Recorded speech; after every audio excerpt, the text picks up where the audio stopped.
ভালোবেসে কাছাকাছি। সকাল 8:45। আষাঢ় মাসের শেষের দিকে চারিদিকে বৃষ্টিতে জল থই থই করছে। এই জলের মধ্যে দিয়েই একটা অডি গাড়ি খুব দ্রুত গতিতে চলেছে নিজের গন্তব্যে। যেন সময়ের আগেই গাড়ির মালিক তার গন্তব্যে পৌঁছাবে। তাতে যদি গাড়িটিকে উড়িয়ে নিয়েও যেতে হয় তাহলে তাই করবে সে। তাও তাকে সময়ের আগেই পৌঁছাতে হবে। এইভাবে যেতে যেতে হঠাৎ পাশ থেকে একটা BMW গাড়ি তার থেকেও স্পিডে পাশ কাটিয়ে চলে গেল। তার ফলস্বরূপ রাস্তার সব কাদা জলগুলো অডি গাড়িটিতে ছিটকে এলো। BMW গাড়িটির মালিকের তাড়া যেন অডি গাড়িটির মালিকের থেকেও বেশি। এই ঘটনায় অডি গাড়িটির মালিকটি হয়তো প্রচণ্ড রেগে গেল।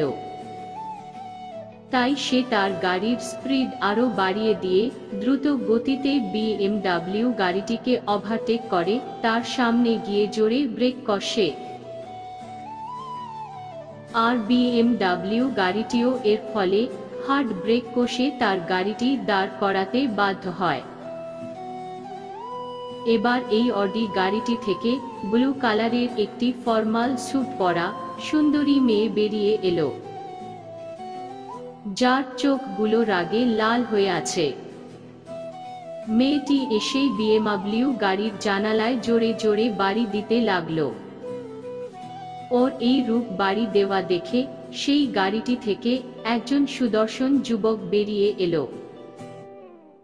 সেও ব্ল্যাক কালারের ফর্মাল স্যুটে ছিল। সে বাইরে বেরিয়ে আসতেই মেয়েটি অর্থাৎ শ্রুতি বলতে শুরু করলো, শ্রুতি, হাউ ডেয়ার ইউ? আপনার সাহস কি করে হলো আমার গাড়িতে কাদা ছিটিয়ে দেওয়ার? অনেকটা জোরে চিল্লিয়ে। শান্তনু মানে ছেলেটি, দেখুন মিস, আপনি একটু আস্তে কথা বলুন। আমি একটু তাড়ায় ছিলাম তাই ততটা খেয়াল করিনি। ছেলেটা নিজের বিরক্তি চেপে রেখে যথেষ্ট ভদ্রভাবে বলার চেষ্টা করল, শ্রুতি, আপনি তাড়ায় ছিলেন না চাঁদে ছিলেন তা দিয়ে আমি কি করব শুনি? আমার গাড়িটা তো নোংরা করে দিয়েছেন। শান্তনু শ্রুতির কথায় রীতিমতো বিরক্ত হয়ে, দেখুন মিস, আপনি কিন্তু এবার রীতিমতো ইচ্ছে করে আমার সাথে ঝগড়া করছেন। আমি তো বলছি যে আমি ইচ্ছে করে করিনি। শ্রুতি, ইচ্ছে করে করেছেন কি করেননি সেটা আমি জানি না। আমি শুধু জানি আপনার গাড়ির জন্যে আমার গাড়ি নষ্ট হয়েছে। শান্তনু এবার রেগে গিয়ে, আপনার গাড়ি নষ্ট হয়েছে তো আমি এখন কি করব? ওহো, টাকা চাই আপনার, তাই তো? বলুন কত টাকা চাই, আমি দিয়ে দিচ্ছি। এত ঝগড়া না করে এটা সোজাসুজি বললেই তো হয়ে যেত। দাঁতে দাঁত চেপে, এবার তাড়াতাড়ি বলুন তো কত চাই? আপনার জন্যে আমার লেট তো হয়েছেই, সঙ্গে বৃষ্টিতে আমাকে ভিজতেও হচ্ছে। বিরক্ত হয়ে, শ্রুতি, কি বললেন আপনি? আমাকে এই শ্রুতি ব্যানার্জিকে আপনি টাকা দিতে চাইছেন? আপনাকে তো আমি। না না, আপনাকে নয়, আপনার গাড়িকে আমি দেখুন কি করি। রাগে ফুঁসতে ফুঁসতে গিয়ে নিজের গাড়ির থেকে পার্সটা নিয়ে এসে দাঁড়ালো শান্তনুর গাড়ির সামনে। শান্তনু ভ্রু কুঁচকে গাড়িতে হেলান দিয়ে দু হাত ভাঁজ করে দাঁড়িয়ে দেখছে এরপরে এই মেয়েটি কি করে। কিন্তু গাড়ির থেকে শ্রুতি যখন নিজের পার্স নিয়ে এলো তখন শান্তনু কোঁচকানো ভ্রু জোড়া আরো কুঁচকে গেল। কিন্তু কিন্তু কিন্তু এরপর যেটা হলো সেটা শান্তনু স্বপ্নেও ভাবতে পারেনি। বেচারা সোজা হয়ে দাঁড়িয়ে গেছে আর তার মুখ টাহা হয়ে গেছে এই ঘটনা দেখে। কারণ তখন শ্রুতি নিজের পার্স থেকে আইলাইনার আর লাল লিপস্টিক বের করে শান্তনুর গাড়ির সামনের কাছে ভালো করে লেপে দিচ্ছে। শান্তনু, এটা আপনি কি করলেন? আপনার সাহস কি করে হলো এসব করার? শ্রুতি, ওহো, এখন খুব গায়ে লাগছে তাই না? বেশ হয়েছে। আমার গাড়ি আপনি খারাপ করেছেন, তাই আমি আপনার গাড়িকে মেকআপ করিয়ে দিয়েছি। ব্যাস শোধবোধ। এখন টাটা বলে মুচকি হেসে চলে গেল নিজের গাড়ি নিয়ে। আর শান্তনু রাগে গজরাতে গজরাতে টিস্যু দিয়ে নিজের গাড়ির সামনের কাঁচটা মোছার চেষ্টা করছে, কিন্তু কিছুতেই ঠিকভাবে উঠছে না। কি দিয়ে এইগুলো তৈরি হয়েছে কে জানে। এর মধ্যেই জোরে বৃষ্টি পড়তে শুরু করলো। এতক্ষণ ঝিরি ঝিরি বৃষ্টি হওয়ায় তেমন ভেজেনি ওরা, তবে এখন এত জোরে বৃষ্টি শুরু হওয়ায় শান্তনু বিরক্ত হয়ে মোছা বাদ দিয়ে গাড়ি নিয়ে রওনা দিল নিজের গন্তব্যে। সকাল 11টা। একটা বিশাল মিটিং রুমে অনেক বড় বড় বিজনেসম্যানরা অপেক্ষা করছে। অনেকে তো আবার কিছুটা বিরক্ত বোধও করছে। আর করবে নাই বা কেন? আজ এখানে সকাল 10টা থেকে মিটিং হওয়ার কথা, কিন্তু এখানে সবথেকে বড় বড় দুটো কোম্পানির মালিক এখনো এসে পৌঁছয়নি। আর কিছুক্ষণ মধ্যেই একটি মেয়ে আধভেজা হয়ে প্রবেশ করলো সেখানে। আর তারপর একজন যুবকও আধভেজা হয়ে প্রবেশ করলো। তাদের দুজনকেই এইভাবে দেখে সকলের চোখ কপালে ওঠার জোগাড়। কারণ তারা ভিজে তো ছিলই, সঙ্গে দুজনের চোখ মুখও ভয়ঙ্কর লাগছিল দেখতে। শান্তনু আর শ্রুতি তো দুজন দুজনকে এখানে দেখে অবাক। যাই হোক, তারা আসতেই মিটিং শুরু হলো। আর মিটিং এর মধ্যেই দুজন দুজনকে দেখে চোখ দিয়েই ভস্ম করে দিচ্ছিল যেন। কিন্তু দুর্ভাগ্যবশত মিটিং এ তাদের দুজনের কোম্পানিকে এই প্রজেক্ট এর জন্য সিলেক্ট করা হয়েছে। সঙ্গে অবশ্য আরেকটা কোম্পানি আছে। মোট 3টে কোম্পানি মিলে এই প্রজেক্ট হ্যান্ডেল করবে। সে দিনের মতো সকলে নিজের নিজের বাড়ি চলে যায়। এরপর প্রায় 20 দিন পার হয়ে গেছে, শ্রুতি আর শান্তনু মিলে কাজ করছে। শান্তনু তো শ্রুতিকে দেখলেই রেগে যায়, আর শ্রুতি, সে তো শান্তনুকে পাত্তাই দেয় না।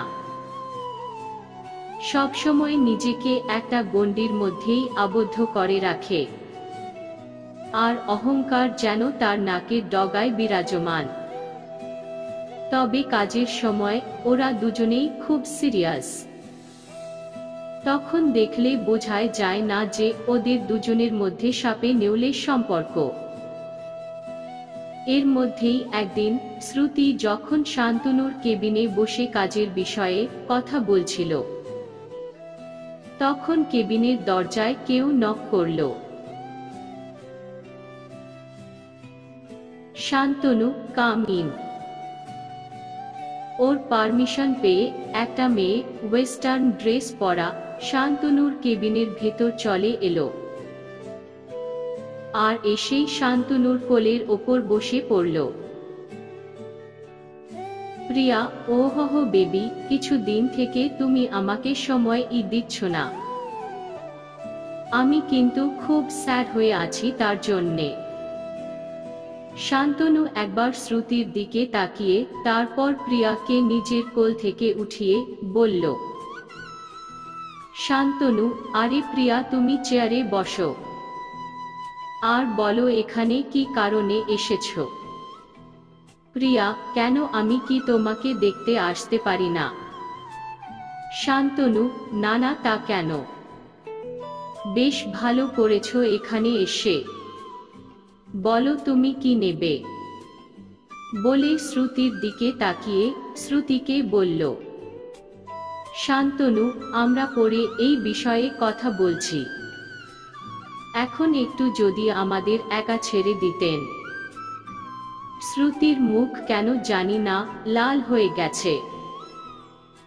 ও আর কোনো কথা না বলে কেবিন থেকে বেরিয়ে গিয়ে সোজা নিজের কেবিনে গিয়ে দরজা লক করে এতক্ষণ আটকে রাখা চোখের জলগুলোকে মুক্ত করে দিল।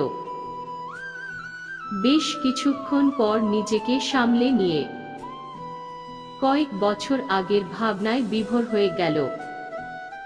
বেশ কয়েক বছর আগে, এই প্রায় বছর 4 হবে, শ্রুতি লন্ডনে পড়ত। সেখানেই তার সাথে দেখা শান্তনুর। শান্তনু চ্যাটার্জি। সে শ্রুতির 3 বছর সিনিয়র ছিল। আর বছর ঘুরতেই না ঘুরতেই তাদের মধ্যে প্রেমের সূত্রপাত হয়। বেশ ভালোই চলছিল ওদের দিনগুলো, কিন্তু 7 মাস যেতে না যেতেই এই প্রিয়া মেয়েটা এত বেশি শান্তনুর সাথে মিশে গেল যে শ্রুতি অভিমান করে আস্তে আস্তে দূরে যেতে শুরু করে। শান্তনু প্রথমে তা বুঝতে না পারলেও পরে তা বেশ ভালোভাবেই বুঝতে পারে। তবে যতক্ষণে ও শ্রুতির সাথে দেখা করতে আসতো ততক্ষণে অনেক দেরি হয়ে গেছে।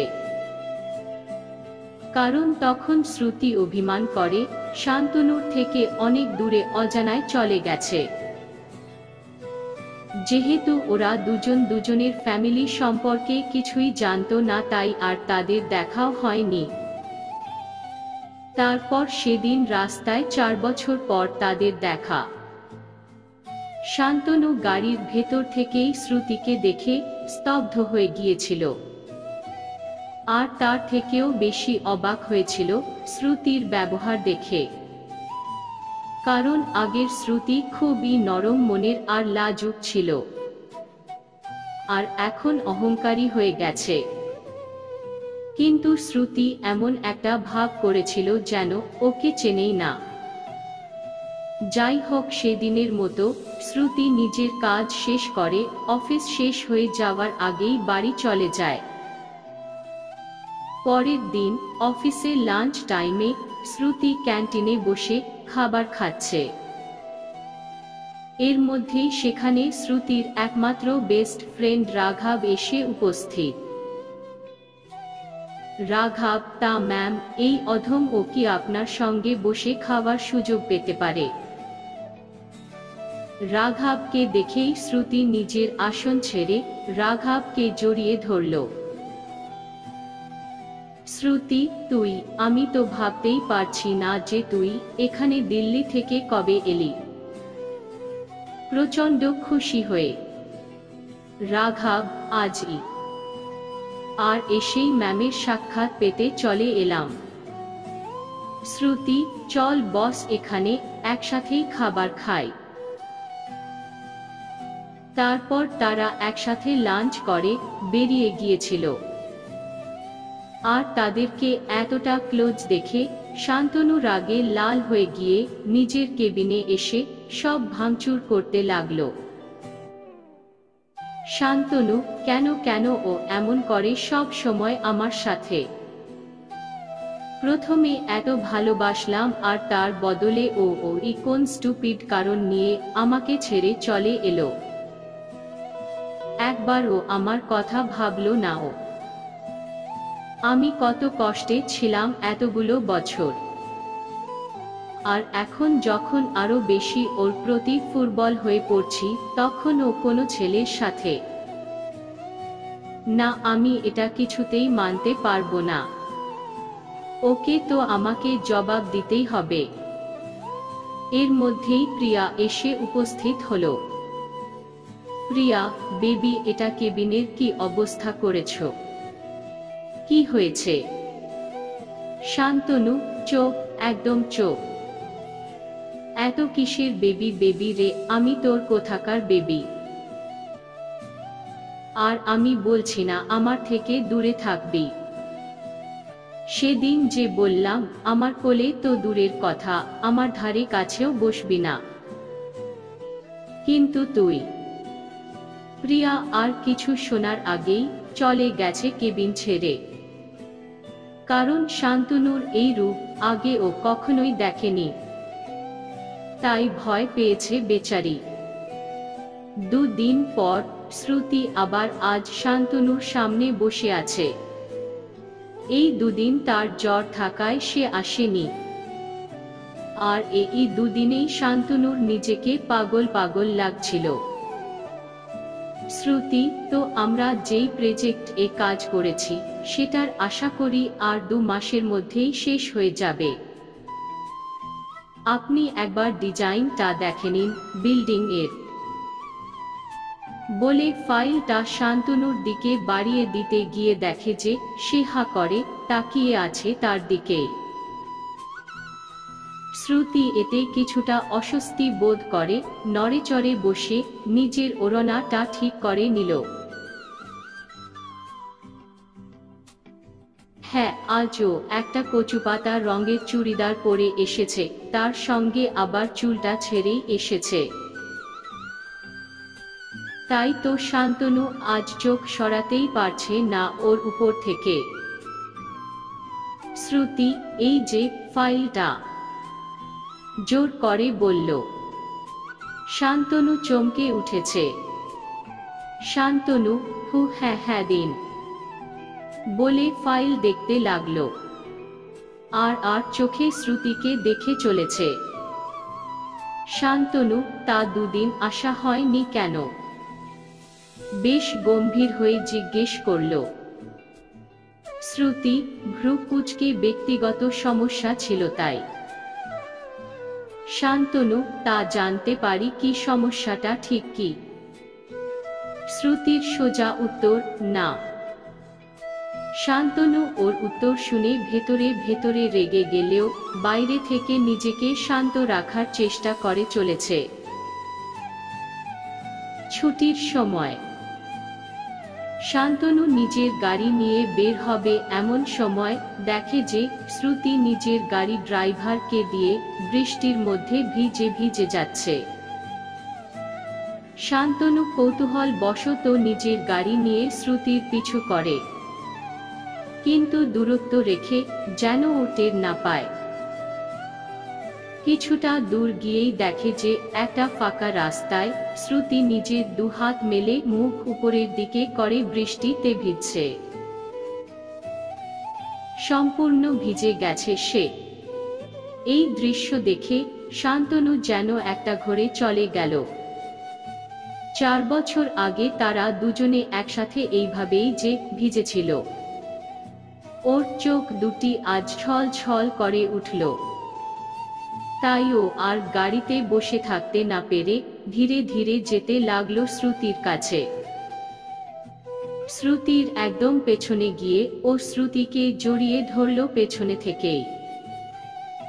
শ্রুতি প্রথমে চমকে উঠে নিজের 2 হাত দিয়ে নিজেকে ছাড়ানোর জন্য ধস্তাধস্তি শুরু করলেও কিছুক্ষণ পরে নিজেই ধস্তাধস্তি থামিয়ে দিল। কারণ এর যে ওর প্রিয় মানুষটি তা ও বুঝতে পেরেছে তার ছোঁয়ায় আর শরীরের গন্ধে। শ্রুতি, আমাকে ছাড়ুন, কিছুটা শান্ত কণ্ঠে। শান্তনু এতক্ষণ শক্ত করে জড়িয়ে ধরে থাকলেও এখন নিজের মুখটা ওর ঘাড়ে গুজে দিয়ে বলল, ওহ ছাড়ব না। ছাড়ার জন্যে ধরেছিলাম নাকি? শ্রুতি ওর কথা শুনে একটু জোর করে ছাড়াতে চাইলে ও আরো শক্ত করে জড়িয়ে ধরল। বলছি কিন্তু ছাড়ুন। শ্রুতি কাঁপছে ঠান্ডায় নাকি শান্তনুর ছোঁয়ায় তা তো ওই জানে। শান্তনু নিজের হাত দুটি শ্রুতির চুড়িদারের কাটা অংশ দিয়ে ঢুকিয়ে দিয়ে পেটে রাখতেই শ্রুতি আবেশে শব্দ করে উঠল। শ্রুতি, আহ! প্লিজ ছাড়ো বলছি কিন্তু। শান্তনু ওর ঘাড়ে চুমু দিয়ে, না ছাড়বো না। আগে বলো, আমাকে ছেড়ে এসেছিলে কেন?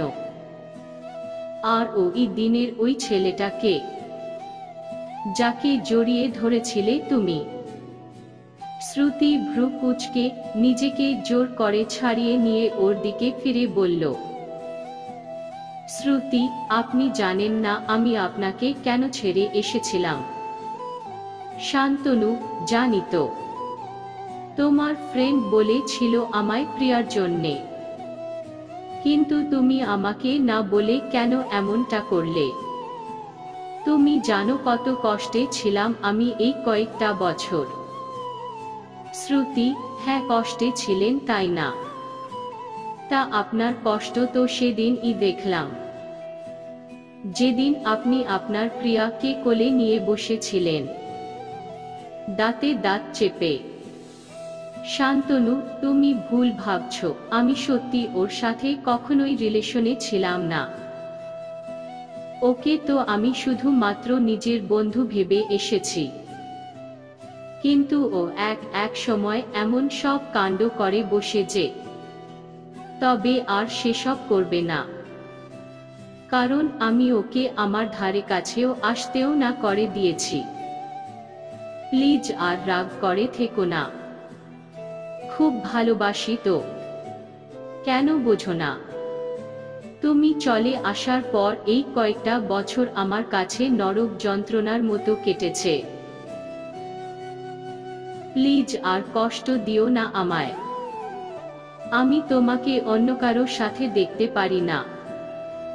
তুমি এবার ছেড়ে গেলে আমি এবার হয়তো বাঁচবই না। আর বলতে পারল না, কারণ শ্রুতি ওর মুখে হাত দিয়ে দিয়েছে তখন। আর মাথা নেড়ে না বলছে ওকে আর এসব কথা বলতে। ওর চোখগুলো ছল ছল করছে। ওর ইশারা বুঝতে পেরে শান্তনু আর সময় নষ্ট না করে ওকে শক্ত করে জড়িয়ে ধরল। শ্রুতি কাঁদছে। শান্তনু, ওই ছেলেটা।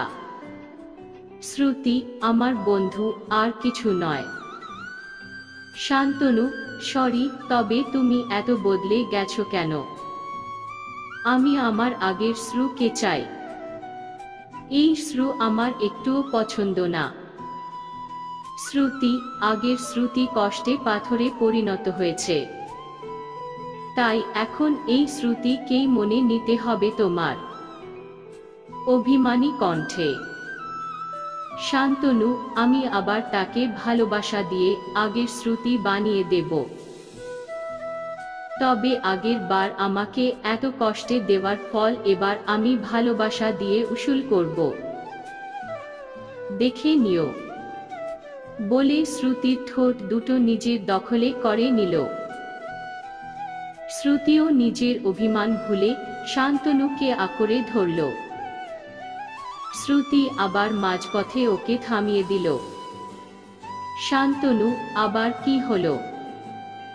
শ্রুতি, সেদিন আমাকে কেবিন থেকে কেন যেতে বললে? শান্তনু, কারণ তারপর আমি প্রিয়াকে ঝেড়েছিলাম এইভাবে আমার কাছে আসার জন্যে। আর কিছুটা তোমাকে জেলাস ফিল করানোর জন্যেও ছিল।